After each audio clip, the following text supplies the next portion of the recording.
अस्सलामुअलैकुम नाजरीन।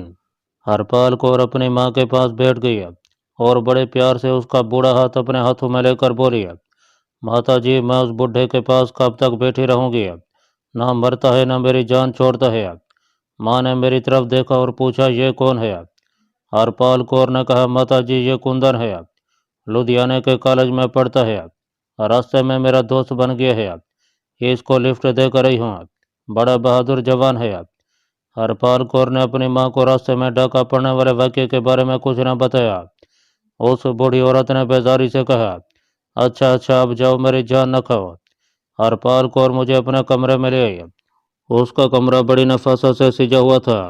वहाँ पर इंडियन फिल्म के एक्ट्रेसों की बड़े साइज की नई मुरियाँ तस्वीरें लगी थीं। धीमी सी रोशनी हो रही थी। एक डबल बेड था जिस पर रेशमी बिस्तर लगा था। खिड़की पर मखमल का भारी पर्दा था। ऊपर एयर कंडीशन लगा था। पलंग के पास ही सोफा सेट था। एक शीशे की अलमारी में गिलास और चीनी के नवादरात रखे हुए थे। पलंग की दोनों जानब टेबल लैंप थे। उनमें से सिर्फ एक टेबल लैंप जल रहा था। कुंदन जी, सामने वाले गुसलखाने में जाकर निहालो, फिर इकट्ठे चाय पियेंगे और मैं तुम्हें तुम्हारे मकान पर छोड़ूंगी। सामने दीवार में एक दरवाज़ा बना हुआ था जो बंद था। मैं उसे खोलकर अंदर चला गया। सफ़ेद टैलों वाला बड़ा खूबसूरत साफ सुथरा गुसलखाना था। ज़रूरत की हर शय वहाँ मौजूद थी। नहाने के लिए टब भी बना हुआ था। मैंने अच्छी तरह से दांत साफ किए। मेरी थोड़ी थोड़ी शेव बढ़ रही थी। वहाँ मुझे नया सेफ्टी रेजर और ब्लेड भी पड़े हुए मिल गया। खुदा जाने हरपाल कौर ने यह सेफ्टी रेजर और ब्लेड किस लिए रखे हुए थे, क्योंकि उसका खामन सिख था और सिख शेव वगैरह नहीं बनाते थे। मैंने जल्दी जल्दी शेव बनाई, फिर टब में फुआरे के नीचे बैठकर नीम गर्म पानी से गुस्ल किया। जिस्म हल्का फुल्का हो गया। इसके बाद कपड़े पहनकर बालों में कंघी किया और बाहर निकल आया। हरपाल कौर बेडरूम में नहीं थी। मैंने सोचा कि ऐसा मौका है, यहाँ से फरार हो जाना चाहिए। मैंने दरवाजे को अपनी तरफ खींचा। दरवाज़ा बाहर से बंद था। मैंने पर्दे की खिड़की खोलनी चाहिए। खिड़की भी बंद थी। पर्दा फिर से गिराकर मैं सोफे पर बैठ गया। टेबल पर हरपाल कौर के सिगरेटों का पैकेट, पर्स और लाइटर पड़ा हुआ था। इतने में हरपाल कौर दरवाज़ा खोलकर अंदर दाखिल हुई। उसने दरवाज़ा बंद कर दिया। वो बारीक रेशमी जर्जर साड़ी में मलबूस थी। उसके बाल खुले थे जिनमें वह एक हाथ से कंघी कर रही थी। उसके आते ही कमरे में बड़े आला क्वालिटी के परफ्यूम की खुशबू फैल गई। मुझे देखकर मुस्कुरा कर बोली, तुम मुझे बड़े अच्छे लगते हो कुंदन जी। वो सोफे पर मेरे पास आकर बैठ गई और कंघी मेज पर फेंक कर बालों को पीछे से बनाते हुए बोली, मैं तुम्हें अभी अपना घर नहीं जाने दूंगी, इसको भी अपना घर ही समझो। मैंने जरा परे हटते हुए कहा, नहीं हरपाल जी, मुझे जल्दी घर पहुंचना है। मेरी माता जी भी मेरा इंतजार कर रही होंगी। वो मेरी तरफ अजीब सी निगाहों से देखने लगी। बोली, छोड़ो यार, नाश्ता करके चले जाना, मेरा ड्राइवर तुम्हें घर छोड़ेगा। अपनी माता जी को यहाँ से टेलीफोन कर दो बस। और क्या चाहिए तुम्हें? मैंने कहा, हमारे घर में फ़ोन नहीं है। वो हंसकर बोली, मैं पुलिस अफसर की बीवी हूँ, तुमने मेरी शान देख ली है। तुम चले गए तो मैं पुलिस भेजकर तुम्हें घर से बुलवा लूंगी, फिर क्या करोगे? मैंने दिल में सोचा कि इस औरत से छुटकारा हासिल करने के लिए मुझे लोमड़ी की यारी से काम लेना होगा। लोमड़ी मेरे लिए कोई अनोखा जानवर नहीं था। कमांडो ट्रेनिंग के दौरान मुझे लोमड़ी भी बनाया गया था।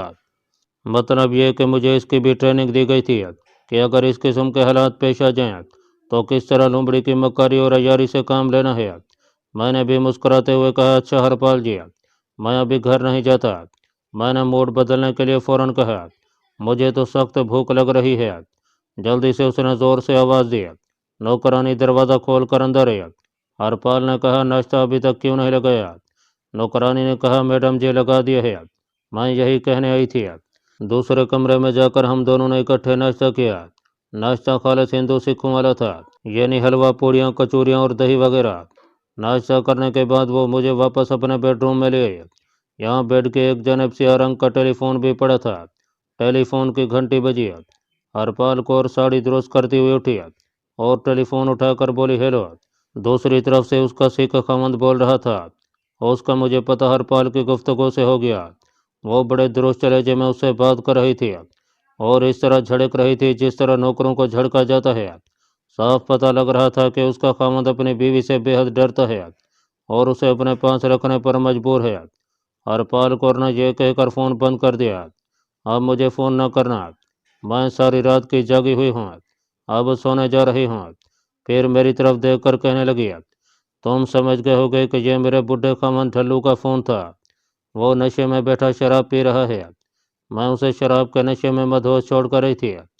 फिर अचानक उसने मुझसे पूछा, तुम शराब पीते हो कुंदन जी? ज़रूर पीते होगे, इंडिया में तो सभी पीते हैं। मैंने कहा, नहीं हरपाल जी, मैं शराब नहीं पिया करता। वो कहका लगा कर हंस पड़ी। मेरे घुटने पर हाथ रख कर बोली, चलो ना पीना, मैं कभी कभी थोड़ी सी पी लिया करती हूँ, मगर शाम को तुम मेरे पास रहोगे तो मैं तुम्हारे सामने पीऊँगी। इस दौरान मेरे दिमाग में एक और स्कीम बिल्कुल मुकम्मल होकर तैयार हो चुकी थी। मैं इस औरत की खास तौर पर पुलिस में जो हसीयत थी उसका फ़ायदा उठाते हुए जम्मू जाना चाहता था, क्योंकि लुधियाना से जलंधर और जलंधर से जम्मू तक अकेला जाने में मुझे रास्ते में कई खतरात पेश आ सकते थे। इसकी अहम वजह यह थी कि पंजाब में खालिस्तान की तहरीक का बड़ा जोर था और सिक्योरिटी इतनी सख्त थी कि मेरे साथ कुछ भी पेश आ सकता था। जबकि ये औरत मशरकी पंजाब के आईजी पुलिस की बीवी थी और इसका असर और रसूख मैं देख चुका था। मैंने इसके असर और रसूख से फ़ायदा उठाने के लिए एक स्कीम तैयार कर ली थी। चुनांचे उस स्कीम पर अमल करते हुए मैंने हरपाल कौर से कहा, हरपाल जी, मेरा मन आपसे अलग होने को बिल्कुल नहीं चाहता, लेकिन मुझे अपनी माता जी का भी ख्याल लगा हुआ है। उन्हें मैंने मेरठ से चलते हुए फ़ोन कर दिया था कि मैं लुधियाना सुबह के वक्त पहुंच जाऊंगा। अब वो मेरी राह देख रही होंगी। मैं चाहता हूं कि घर जाकर उन्हें बता दूं कि मैं आ गया हूं और फिर कोई बहाना बनाकर वहां से निकलकर आपके पास आ जाऊंगा। हरपाल कौर ने मुस्कुराते हुए कहा, तो फिर मेरा ड्राइवर तुम्हें गाड़ी में बिठा कर ले जाएगा, तुम उसी गाड़ी में वापस आ जाना, मैं यही चाहता था। मैंने कहा, ठीक है। वो मुझे लेकर कोठी की लॉबी में आ गया। यहाँ पोर्च में उसकी गाड़ी खड़ी थी, जिसे वर्दी पोंछ सीख ड्राइवर कपड़े से साफ करके चमका रहा था। हरपाल कौर ने ड्राइवर से कहा, मंगल सिंह कुंदन जी को शहर ले जाओ, इन्हें वहाँ एक काम है, इस गाड़ी में वापस ले आना। मंगल सिंह ड्राइवर ने सलाम करके कहा, अच्छा बीबी जी। मैं गाड़ी में बैठ गया और गाड़ी कोठी के पोर से निकलकर सड़क पर आ गया। ड्राइवर ने मुझसे पूछा, महाराज किधर को जाना है? मैंने अपने स्कीम पर अमल करते हुए कहा, गवर्नमेंट कॉलेज की तरफ चलो। मुझे कुछ पता नहीं था कि गवर्नमेंट कॉलेज लुधियाना कहाँ पर है। ड्राइवर ने अच्छा जी कहा और गाड़ी को आगे से मोड़कर दूसरी सड़क पर ले आया। लुधियाना शहर में पहली मर्तबा देख रहा था। यह शहर मुझे आम शहरों की तरह लगा। पुराने मकानों वाले कहीं खुले और कहीं घुटे घुटे बाजार थे। सड़कों पर हर किस्म की सवारी चल रही थी। सीख कर पाने लटकाए आते जाते नजर आ रहे थे। शलवार कमीज और साड़ी वाली औरतें भी आ जा रही थीं। गाड़ी मुख्तलिफ बाजारों से घूमती हुई एक इमारत के गेट के पास आकर खड़ी हो गई। इमारत के ऊपर गवर्नमेंट कॉलेज लुधियाना अंग्रेजी और हिंदी में लिखा हुआ था। मैंने ड्राइवर से कहा, यहाँ थोड़ी देर ठहरो, मैं क्वार्टर में अपनी माता जी से बात करके अभी आता हूँ। सिख ड्राइवर को मैंने इसलिए अपनी फर्जी माता जी से मिलने का कह दिया था कि वो किसी शक में न पड़े, लेकिन बाद में मुझे मालूम हुआ कि वो भी आईजी पुलिस ढिल्लों साहब की इस तवैफ़ज़ादी बीवी के किरदार से बखूबी वाकिफ था और हरपाल को एक तवैफ़ होने के नाते अपनी मर्जी के लोगों से अक्सर मिलती जुलती रहती थी। उसका खामद किसी मजबूरी की वजह से अपनी तवैफ़ बीवी के आगे बेबस था। हरपाल कौर ही ने मुझे बताया कि ये कोठी उसके खामद ने उसके और उसकी माताजी के लिए ख़ास तौर पर किराए पर लेकर दे रखी है, ताकि उसकी माता तवैफ़ों के बाज़ार वाले अपने कोठे में रहे। क्योंकि हरपाल कौर अपनी माताजी से मिलने तवैफ़ों के बाज़ार में बेधड़क चली जाया करती थी। हरपाल कौर के खामद का कोई रिश्तेदार उसको नहीं मिलता था। ढल्लू साहब की कोठी जलंधर में थी, जहाँ उनका हेडक्वार्टर भी था, मगर वो अक्सर मेरठ में देखे जाते, जहाँ बकौल हरपाल कौर ढल्लू साहब ने किसी तवैफ़ से दोस्ती कर रखी थी। मैं इस औरत के सारे हालात और बैकग्राउंड को पूरी तरह समझ गया था। वो ज़बरदस्त तबीयत की मालिक थी और उसका खामद किसी मजबूरी की वजह से उसके आगे भीगी बिल्ली बन चुका था। इन्हीं हालात की रोशनी में मैंने इस औरत के ज़रिए जम्मू जाने की स्कीम बनाई थी। कॉलेज खुलने का टाइम हो चुका था। कॉलेज में हिंदू सिख लड़के किताबें हाथों में लिए इधर उधर चल फिर रहे थे। ग्राउंड में कुछ लड़के क्रिकेट भी खेल रहे थे। कॉलेज में दाखिल होकर ग्राउंड की दूसरी तरफ दरख्तों में जाकर थोड़ी देर बैठा रहा। फिर कॉलेज के गेट पर आकर ड्राइवर से कहा, चलो वापस चलो। जब मैं वापस आया तो हरपाल कौर बड़ी बनी सवरी हुई थी। मुझे देखकर बोली, माता जी से कह आए हो ना? कि तुम कल घर वापस आओगे। मैंने कहा वो ऐसा हुआ है हरपाल जी के माताजी और पिताजी जम्मू चले गए हैं। वहाँ मेरी बड़ी बहन जी रहती है। उनकी तबीयत खराब हो गई है। घर में सिर्फ नौकर ही था। माताजी उन्हें कह गई थी कि कुंदन है तो उसे कहना कि वो भी काले से छुट्टी लेकर जम्मू पहुँच जाए। अब मुझे जम्मू जाना पड़ेगा। हरपाल को और मेरा हाथ अपने हाथों में लेकर सहलाने लगी और एक खास अंदाज से मेरी तरफ देखते हुए बोली, जम्मू जाना कौन सी मुश्किल बात है। मेरा ड्राइवर तुम्हें खुद जम्मू छोड़ेगा, मगर तुम आज का सारा दिन और सारी रात मेरे पास रहोगे। सुबह सुबह तुम्हें मेरा ड्राइवर ले जाएगा। जम्मू ज़्यादा दूर नहीं है, दोपहर तक तुम वहाँ पहुँच जाओगे। मेरी स्कीम कामयाब हो रही थी, मगर इस औरत के साथ सारा दिन और सारी रात रहना मेरे लिए कड़ा इम्तिहान था। एक जवान पाकबाज मर्द के लिए इससे ज़्यादा सख्त इम्तिहान और क्या हो सकता है। लेकिन मैंने इस इम्तिहान में सुरखरू होने का फैसला कर लिया था। मैंने कहा, अगर आपकी खुशी इसी में है तो ठीक है, मैं आपके पास ठहर जाता हूँ। वो सारा दिन और सारी रात मैंने इस मर्दमार किस्म की तवाफ़ज़ादी के पास हर किस्म के इम्तिहान में पढ़कर गुजारी। बहरहाल एक कमरे में बंद रहकर दिन भी गुजर गया और रात भी गुजर गई। जब पिछले फिर रात के 4 बजे तो मैंने हरपाल कौर को जगा कर कहा, हरपाल जी मेरा जम्मू जाने का वक्त हो गया है। हरपाल कौर जल्दी से उठ बैठी। इस मामले में वो बड़ी जिम्मेदार और अपने कौल की सच्ची औरत थी। उसने कहा, मैंने ड्राइवर को कह दिया हुआ है, वो गाड़ी में ही सोया हुआ होगा, उसे जगा देना, वो तुम्हें जम्मू ले जाएगा। मगर ज़रा ठहरो। वो पलंग से उठकर अलमारी की तरफ गई। अलमारी में से उसने मुझे इंडियन करेंसी के 100 रुपए के 5 नोट निकाल कर दिए और कहा कि ये अपने पास रखना। इनमें से अपनी बीमार दीदी के लिए फल फ्रूट भी खरीद कर ले जाना। मैं रुपए नहीं ले रहा था, मगर हरपाल कौर ने ज़बरदस्ती नोट मेरी गुलखान वाली नैलून की जैकेट की जेब में डाल दिए और मेरा माथा चूम कर कहने लगी, कुंदन जी जल्दी लुधियाना वापस आ जाना, वापस आकर सीधा मेरे पास आना।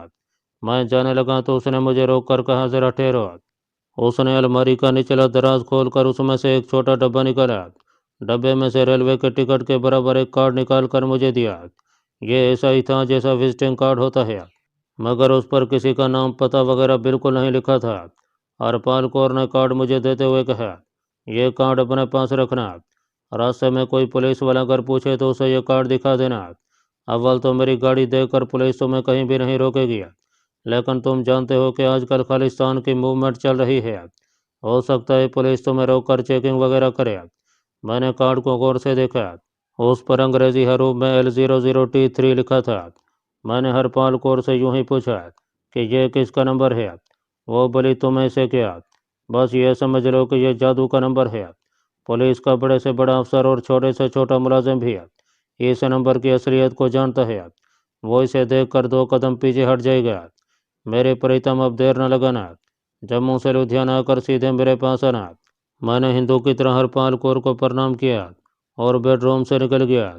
अक्टूबर के शुरू में 4 बजे भी रात का हल्का अंधेरा छाया हुआ है। मैं कोठी के पोर्च में आया तो वहाँ गाड़ी खड़ी थी और अंदर ड्राइवर मंगल सिंह सोया हुआ था। मैंने उसे जगाया। उधेड़ उम्र का आदमी था, बेचारा जल्दी से उठ खड़ा हुआ। मैंने कहा, सरदार जी जम्मू जाने के लिए तैयार होना। मंगल सिंह गाड़ी से बाहर निकल आया था। उसने मुझे सैल्यूट मारकर कहा, महाराज बिल्कुल तैयार हैं, बैठो गाड़ी में। मैं जानबूझकर गाड़ी की पिछली सीट पर बैठ गया।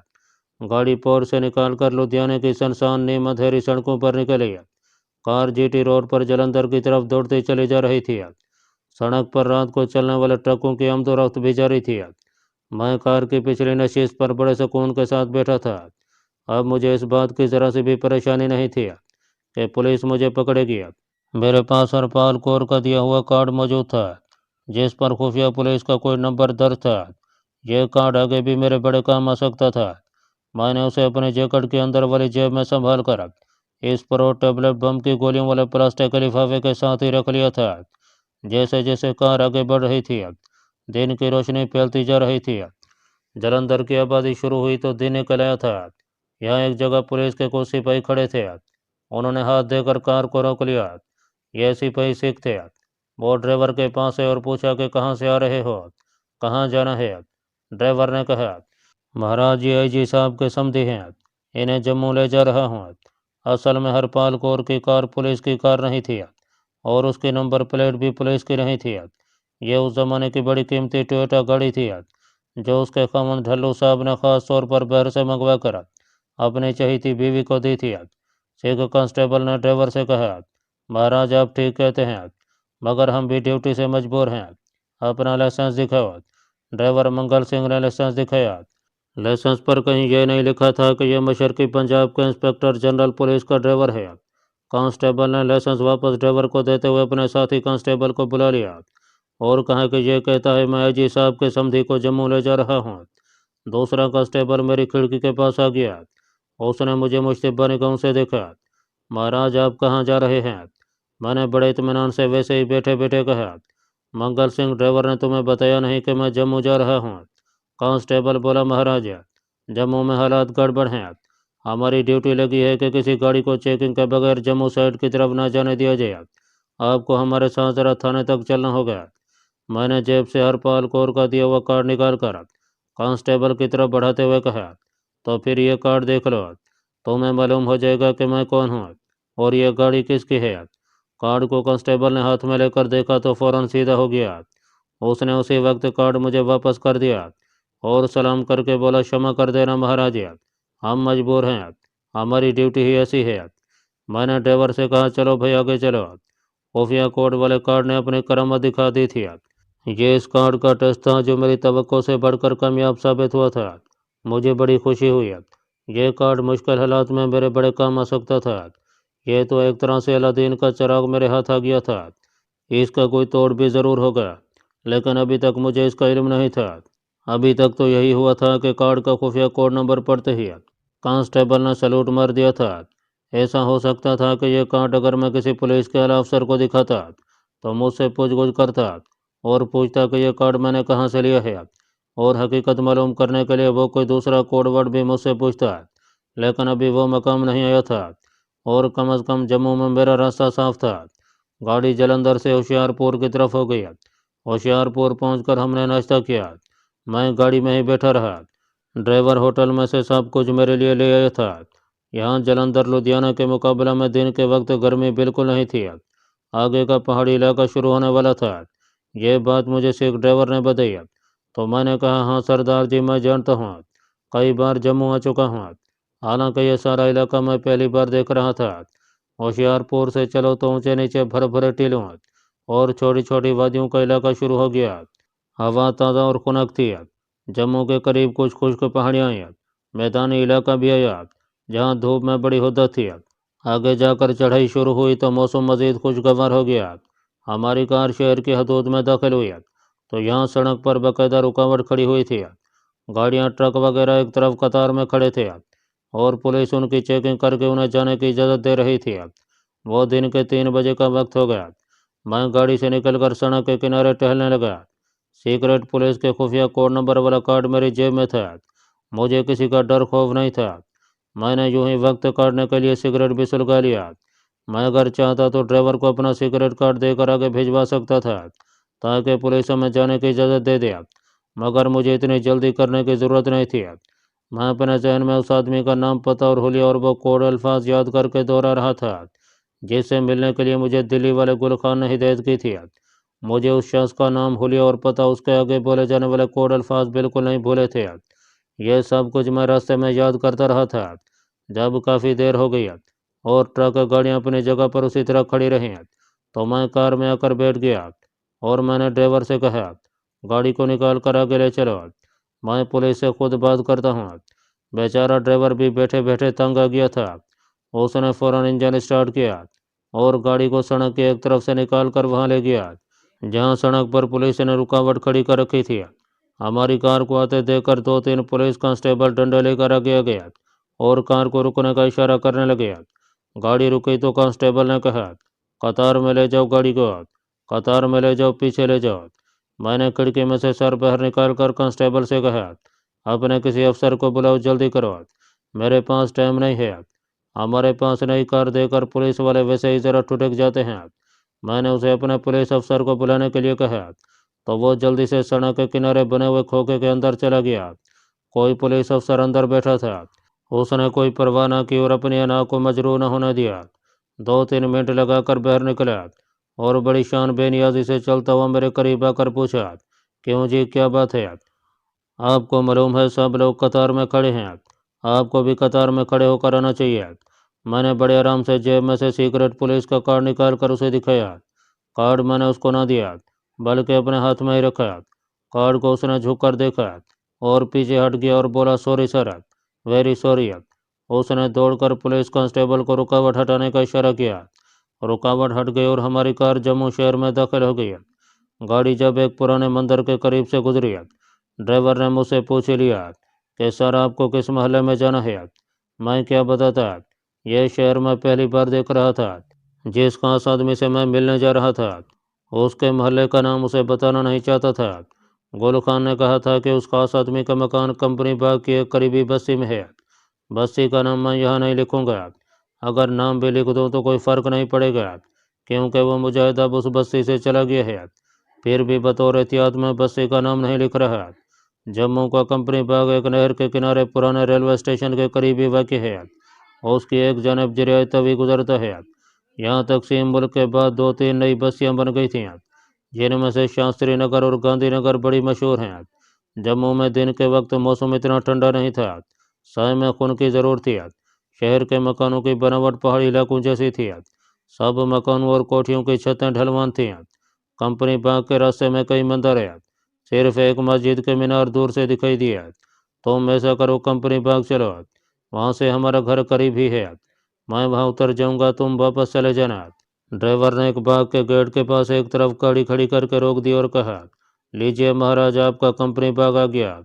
मैंने गाड़ी से उतरते हुए कहा, अब तुम गाड़ी वापस ले जाओ और शर्मिती जी को मेरा प्रणाम कहना। अच्छा महाराज।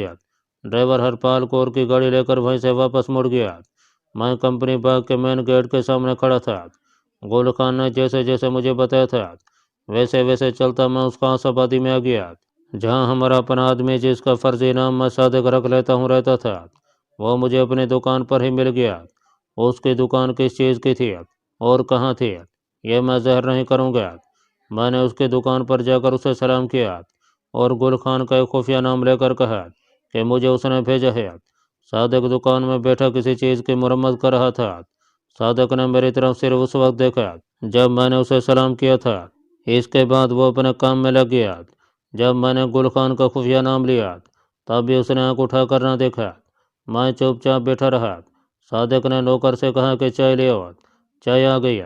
सादिक ने कपड़े से हाथ साफ करते हुए चाय प्याली में डाली। साथ बिस्कुट भी थे। अब उसने खास कोड अल्फाज में एक जुमला बोला। उसके जवाब में मैंने वही जुमला बोल दिया जो गुल खान ने मुझे याद कराया था। सादिक ने खुफिया कोड का दूसरा जुमला बोला। मैंने भी कोड वाला दूसरा जुमला बोल दिया।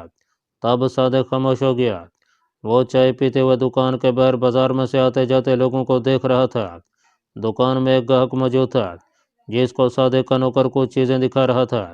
जब ग्राहक चला गया तो सादिक ने कहा, रामू भाग कर सिगरेट ले आ। यह नौकर हिंदू डोगरा था। वो दुकान से निकल गया तो सादिक ने चाय पीते हुए मेरी तरफ देखे बगैर मुझसे पूछा, पहले कभी जम्मू कश्मीर आए हो? मैंने कहा, बिल्कुल नहीं, पहली बार यहाँ आया हूँ। वो खामोशी से चाय पीता रहा। उसकी निगाहें बाजार पर लगी थीं। फिर उसने प्याली नीचे रखते हुए कहा, यह जो बाजार है, इसके बाएं तरफ चलते जाना, पहले एक गली आएगी, वो गली छोड़ देना। इसके बाद एक और गली आएगी, जिसके बाहर कंपनी का नलका लगा हुआ है। उस गली में दाखिल हो जाना, वहाँ तुम्हें गोदाम नजर आएंगे। आखिर में एक गोदाम आएगा, उसके दरवाजे पर ताला लगा होगा। मैं तुम्हें चाबी देता हूँ। ताला खोलकर गोदाम में मेरा इंतज़ार करो। अंदर से दरवाजे को चरखनी लगा देना। मैं आकर आवाज़ दूंगा और पूछूंगा, प्रताप सिंह दफ्तर से आ गए हैं। फिर तुम दरवाज़ा खोल देना।